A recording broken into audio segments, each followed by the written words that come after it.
In this lesson, we will look at thermal ice protection systems, as used on many turbojet aeroplanes, including the Boeing 737. A thermal ice protection system is one where the surfaces to be protected are heated. One major advantage of this system over mechanical systems is that there is no change in the profile of the surface being protected. This heat may be provided by hot air, electricity, or hot oil, although this method is rarely used.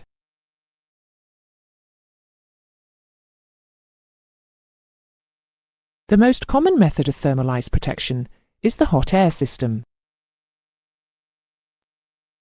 There are several methods by which the heated air can be supplied, and these include the bleeding of air from a turbine engine compressor, the heating of ram air by passing it through a heat exchanger located in an engine exhaust gas system, and the heating of ram air by a combustion heater.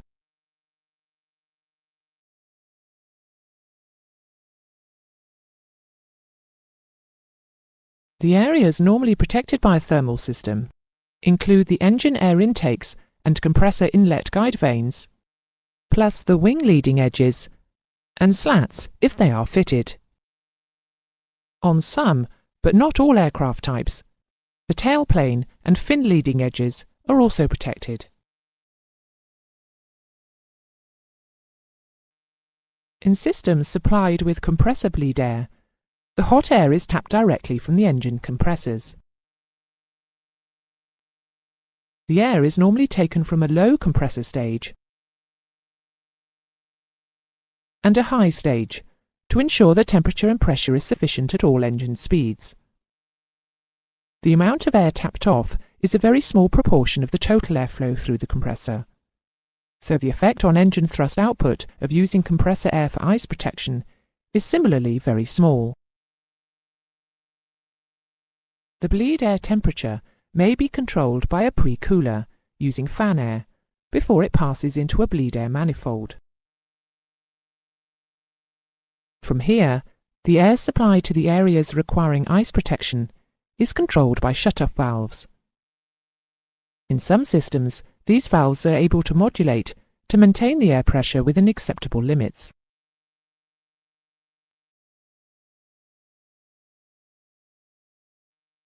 The exhaust gas heat exchanger method of supplying warm air is employed in some types of aircraft powered by turbo propeller engines. The heat exchanger unit is positioned so that exhaust gases can be diverted to pass between tubes through which outside air enters the main supply ducts. The outlet temperature is usually regulated by a device, such as a thermostatically controlled flap, fitted in the ducting between the exhaust unit and the heat exchanger.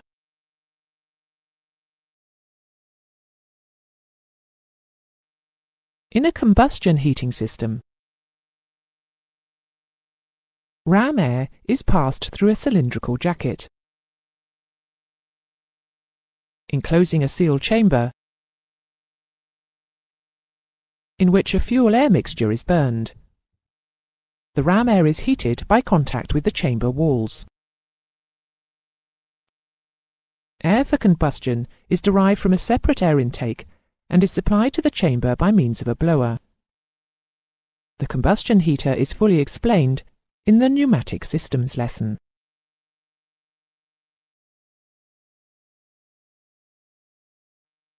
The hot air systems used for airframe ice protection on modern turbojet aircraft generally use engine bleed air and are normally anti-icing systems. In systems of this type, hot air is supplied to a pipe or duct running along the inside of the leading edge sections to be protected. These ducts are known as spray or piccolo tubes. The duct has spray holes in it, through which air is allowed to escape and heat the leading edge, melting any ice that has formed and preventing further ice formation. The air is then ducted rearwards before being dumped overboard through through holes in the lower surface. The system is controlled by flight deck switches, which operate valves in the pneumatic manifold to shut off the airflow when ice protection is not required.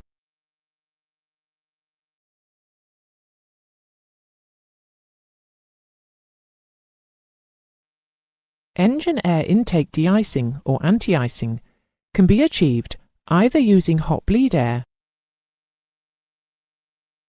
or an electrical resistance heating system. Electric heating is usually only found on propeller-driven aircraft, where the propeller is also de-iced by electric heat. On other types, electricity is usually only used to heat smaller components, such as windscreens and pitot heads, because of the high currents required.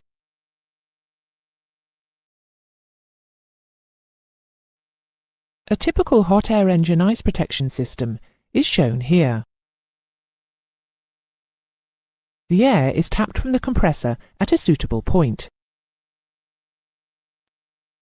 It passes through an electrically operated control valve, which is actuated by a switch on the flight deck. The air heats the inlet guide vanes, the nose cone, and the air intake cowl. The air is then exhausted either to atmosphere or back into the air intake.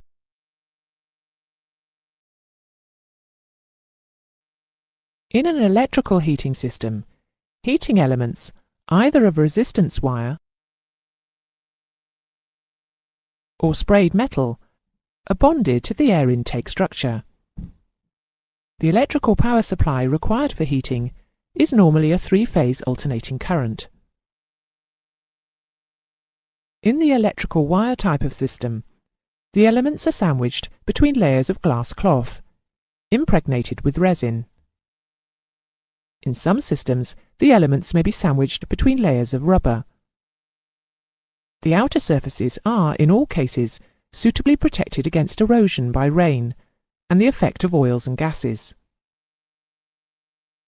In the sprayed metal system, a base insulator is brushed directly onto the surface to be protected, and then the electrically conductive metal is sprayed onto it. A further insulating layer is applied on top of this. The outer surface is then given a suitable protective coating. The resulting protected surface is known as a spray mat.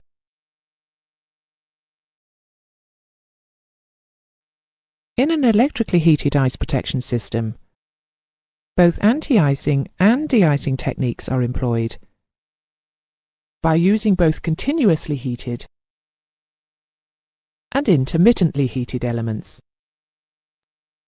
The system is controlled by switches on the flight deck. When the control switch is placed to on, the power supply is fed directly to the continuously heated elements and via a cyclic time switch unit to the intermittently heated elements.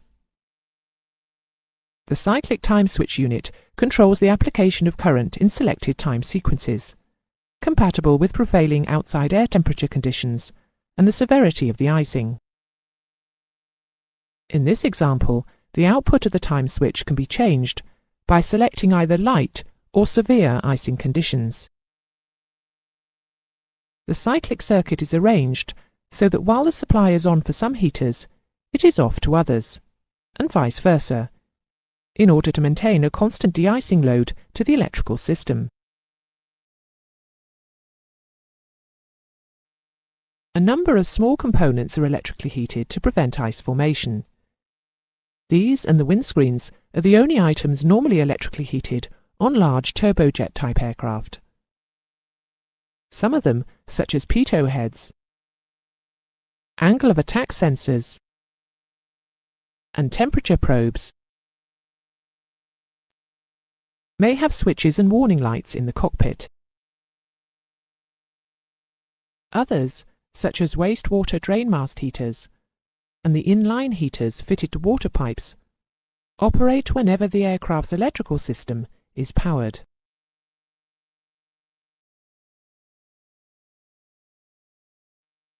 That is the end of the lesson on thermal ice protection.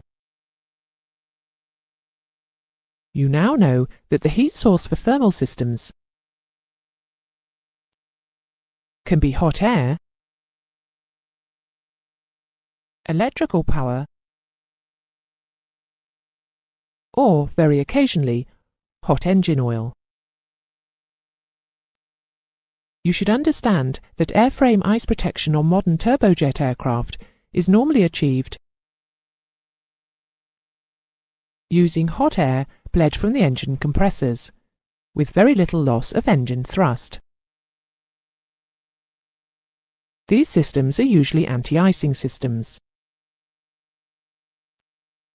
You also now know that the engine intake can be heated using either hot air or electrical power. If hot air is used, the system will be an anti-icing system.